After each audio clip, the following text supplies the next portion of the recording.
You know, that one person who never posts a single photo, no stories, no updates, just silence. And you can't shake the feeling that they've figured out something the rest of us haven't. Because what if their absence isn't shyness or a lack of content, but a completely different wiring of the mind? Most of us assume they're simply private or maybe a little anxious.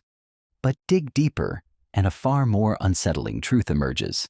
Scientists now reveal that non-posters operate from a psychological blueprint that quietly protects them from the very thing that drains millions, the endless chase for digital applause. And that blueprint might explain why the happiest people you know are often invisible online.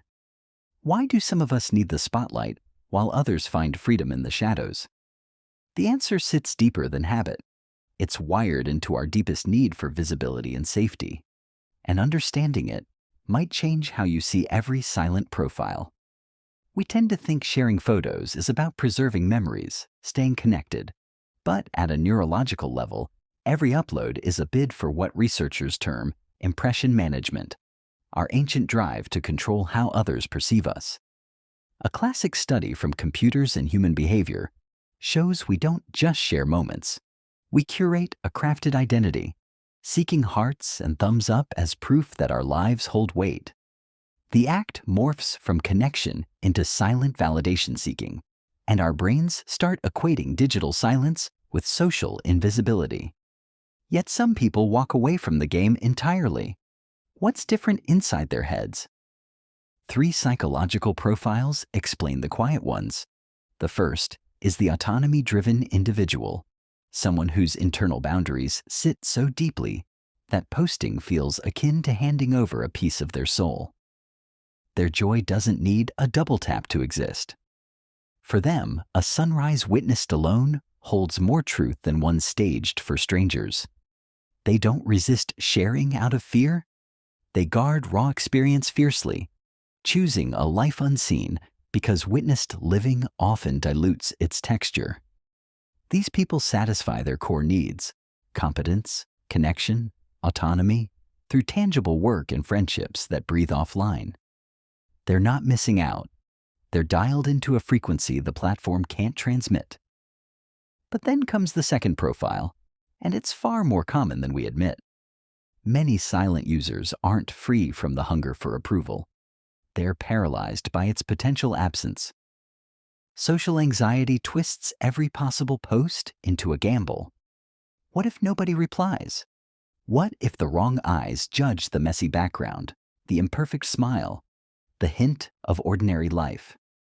The perceived danger of digital rejection, even in microscopic doses, locks them into watching without ever creating. They scroll, they compare, they shrink inward. And here's where the research stings. Passive consumption, exactly this pattern, has been tied again and again to the deepest envy and the poorest well-being. So silence born from anxiety isn't freedom, it's a quiet prison. But there exists a third group, the most psychologically mature. They have deliberately built a self that does not lean on external nods. They're not absent, they're already whole.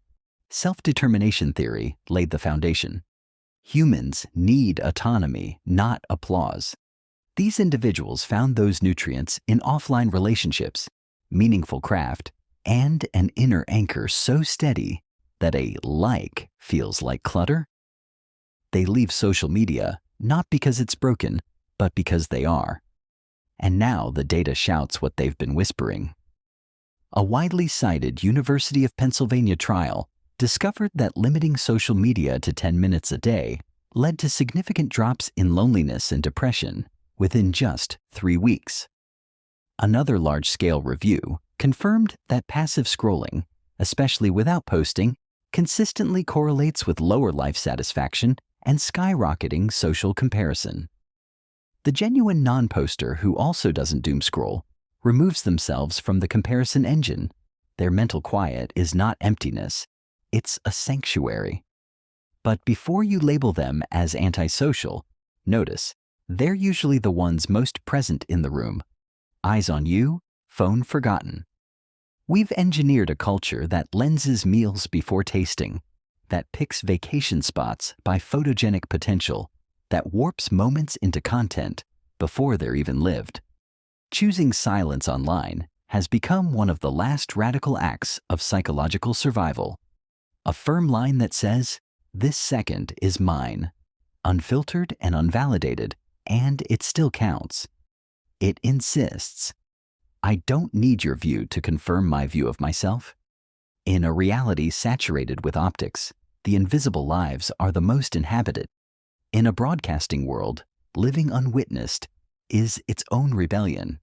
So the next time you notice that friend who never shares, resist the urge to see them as hidden or lacking.